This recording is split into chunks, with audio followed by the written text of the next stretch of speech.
السلام علیکم ورحمۃ اللہ وبرکاتہ۔ دوستوں، درس قرآن و حدیث صرف 10 منٹ میں آپ سمجھ سکتے ہیں کہ اللہ ہمیں قرآن میں کیا پیغام دے رہا ہے۔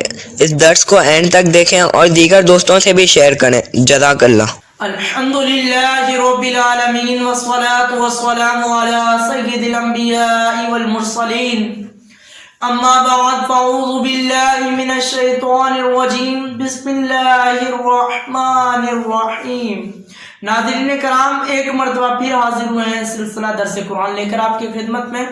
امید ہے کہ آپ بخیر و عافیت سے ہوں گے۔ ہمارے درس کو مکمل طور پر سنیے گا۔ اللہ تبارک و تعالی ہم سب کو اپنے حفظ و امان میں رکھے۔ آج ہم سنیں گے سورہ بقرہ کی آیت نمبر 98، 99 اور 100۔ آئیے سنتے ہیں کہ اللہ تبارک و تعالی نے اپنے پاک کلام کی پاک آیت میں ہمارے لیے کیا پیغام دیا ہے۔ بسم اللہ الرحمن الرحیم۔ ترجمہ: اللہ کے نام سے شروع جو نہایت مہربان رحم والا ہے۔ من کان عدو للہ وملائکتہ ورسلہ وجبریل ومیکائیل فإن اللہ عدو للکافرین۔ ترجمہ: جو کوئی اللہ اور اس کے فرشتوں اور اس کے رسولوں اور جبرائیل اور میکائیل کا دشمن ہو تو اللہ کافروں کا دشمن ہے۔ من کان عدو، جو کوئی دشمن ہو۔ اس سے معلوم ہوا کہ انبیاء کرام اور فرشتوں سے دشمنی کفر اور غضب الہی کا سبب ہے۔ اللہ تعالیٰ نے واضح طور پر اعلان کر دیا، واضح طور پر یہ پیغام دے دیا ہے کہ جو اللہ عز و جل کے انبیاء اور اس کے فرشتے اور جبرائیل اور میکائیل سے دشمنی رکھے، یعنی فرشتوں سے دشمنی کرے، فرشتوں سے دشمنی کفر ہے اور غضب الہی کا سبب ہے، اور محبوبان خدا، محبوبان حق سے دشمنی، خدا سے دشمنی کرنا ہے۔ حضرت جبریل علیہ السلام انبیاء کرام کے خادم ہیں، ان کا دشمن رب کا دشمن ہے۔ یہ بھی معلوم ہوا کہ ایک فرشتے سے عداوت سارے فرشتوں سے عداوت ہے۔ یہی حال انبیاء کرام اور اللہ تعالیٰ کے نیک بندوں سے عداوت رکھنے کا ہے۔ جو اللہ کے دوست ہوتے ہیں، اللہ تعالیٰ کے جو پیارے ہوتے ہیں، جو ان کو کوئی تنگ کرتا ہے، ان سے دشمنی لیتا ہے، تو کہا کہ اس نے اللہ سے جنگ کا اعلان کیا ہے۔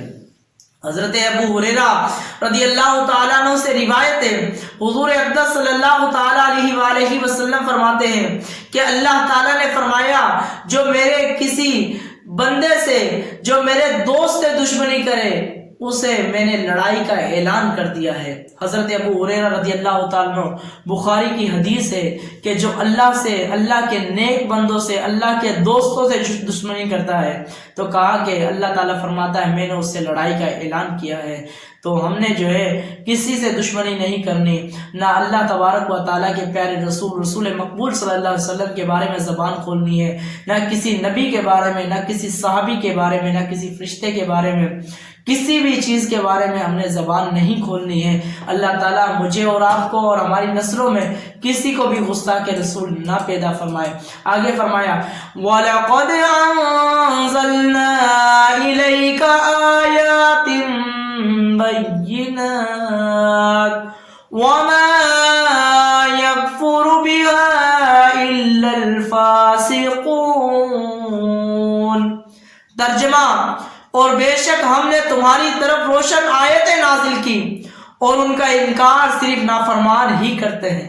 وَلَقَدْ أَنزَلْنَا إِلَيْكَ آيَاتٍ بَيِّنَاتٍ، ہم نے تمہاری طرف روشن آیتیں نازل کی۔ ابن سوریہ نے نبی اکرم صلی اللہ تعالی علیہ وآلہ وسلم سے کہا کہ آپ کوئی ایسی چیز لے کر نہیں آئے جسے ہم پہچانتے ہوں، اور آپ پر ایسی کوئی روشن آیت نازل نہیں ہوئی جس کی وجہ سے ہم آپ کی پیروی کریں۔ اللہ تعالیٰ نے اس کا رد فرماتے ہوئے ارشاد فرمایا، بے شک ہم نے تمہاری طرف روشن آیتیں نازل کی اور ان کا انکار صرف نافرمان ہی کرتے ہیں۔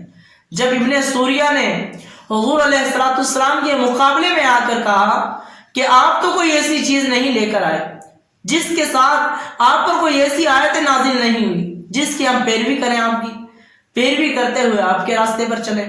اللہ تعالیٰ نے اس کا رد فرماتے ہوئے ارشاد فرمایا، اے حبیب ہم نے آپ کی طرف روشن آیتیں نازل فرمائی ہے جن میں حلال حرام اور حدود وغیرہ کے احکام واضح اور تفصیل سے بیان کیے گئے ہیں، اور ان آیتوں کا انکار وہی کرتا ہے جو ہمارے احکامات کی اطاعت نہیں کرتا۔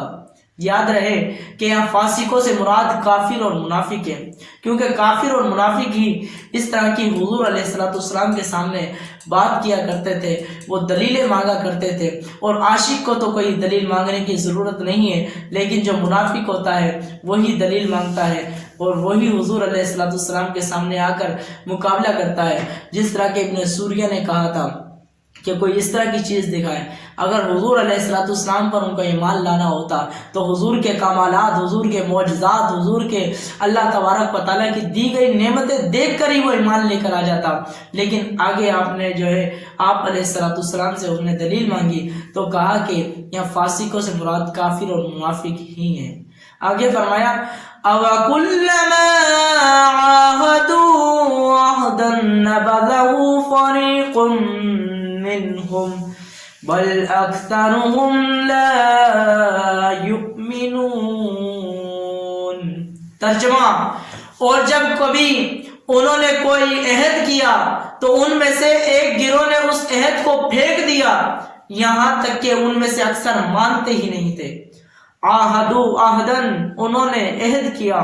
حضرت عبداللہ بن عباس رضی اللہ تعالیٰ عنہ فرماتے ہیں، جب حضور علیہ السلام نے یہودیوں کو اللہ تعالیٰ کے وہ عہد، وہ وعدے، وہ پیمانے یاد دلائے جو حضور علیہ السلام پر ایمان لانے کے متعلق تھے، تو مالک بن سعیف نے کہا، خدا کی قسم آپ کے بارے میں ہم سے کوئی عہد نہیں لیا گیا۔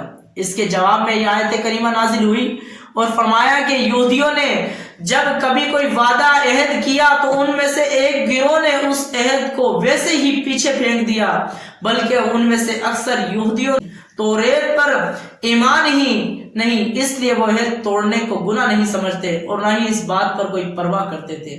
کہا کہ مالک بن سیف نے کہا، جب انہیں کہا گیا کہ تم نے اللہ تعالیٰ سے وہ وعدے لیے تھے، وہ پیمانے لیے تھے کہ ہم حضور علیہ السلام پر ایمان لے کر آئیں گے، اور توریت میں بھی تم نے پڑھا تھا، تو ان وعدوں پر، ان عہدوں کو تم نے پورا نہیں کیا، تو کہا کہ ہم نے خدا سے کوئی ایسے وعدے ہی نہیں کیے، ایسا کوئی وعدہ نہیں لیا۔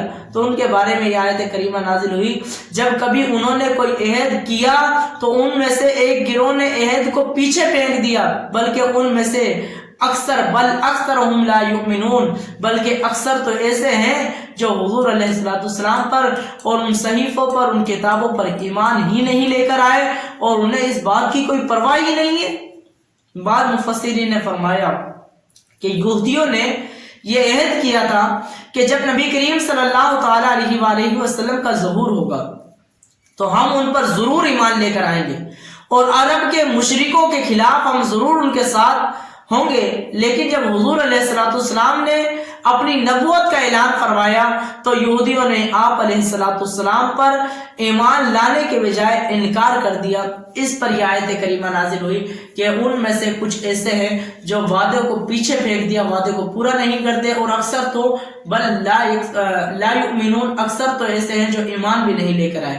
یعنی جب حضور علیہ السلام کا ظہور نہیں ہوا تھا تو توریت میں لوگوں نے پڑھا تھا، اور جو ایمان نہیں لے کر آئے تھے انہوں نے کہا تھا کہ اگر ہمارے پاس کوئی ایسا رسول آ جائے جو ہمیں واضح طور پر نشانیاں بھی لے کر آئے تو ہم ضرور جو ہے ان پر ایمان لے کر آئیں گے۔ بعض تو ایسے تھے جو حضور علیہ السلام کے ظہور سے پہلے یہ کہا کرتے تھے ہم محمد پر ایمان لے کر آئے ہیں۔ جب حضور علیہ السلام کی جلوہ گیری ہو گئی دنیا کے اندر، کائنات کے اندر، تو انہوں نے حضور علیہ السلام پر ایمان لانے سے انکار کر دیا۔ تو کہا گیا پہلے تو تم دعویٰ کیا کرتے تھے ہم حضور سے محبت کرتے ہیں، ہم حضور علیہ السلام کی پیروی کرتے ہیں، جب وہ دنیا میں کائنات میں جلوہ گر ہو گئے تم نے انکار کر دیا۔ تو اس طرح جو ہے یہودی اور منافق کا یہ طرز عمل رہا ہے۔ تو اللہ تبارک و تعالیٰ مجھے اور آپ کو ان باتوں پر عمل کرنے کی توفیق عطا فرمائے. قرآن مجید فرقان حمید کو صحیح معنوں میں صحیح طریقے سے پڑھنے کی سمجھنے کی توفیق عطا فرمائے. آمین بجاہ نبی صلی اللہ تعالیٰ علیہ وآلہ وسلم. برائے مہربانی اس ویڈیو کو لائک کر دیں, چینل کو سبسکرائب کر کے بیل آئیکن دبا دیں تاکہ آپ کو آنے والی ویڈیو کی نوٹیفیکیشن ملتی رہے. جزاک اللہ خیرہ. اللہ آپ کو درس دیکھنے کا اجر عطا فرمائے. آمین.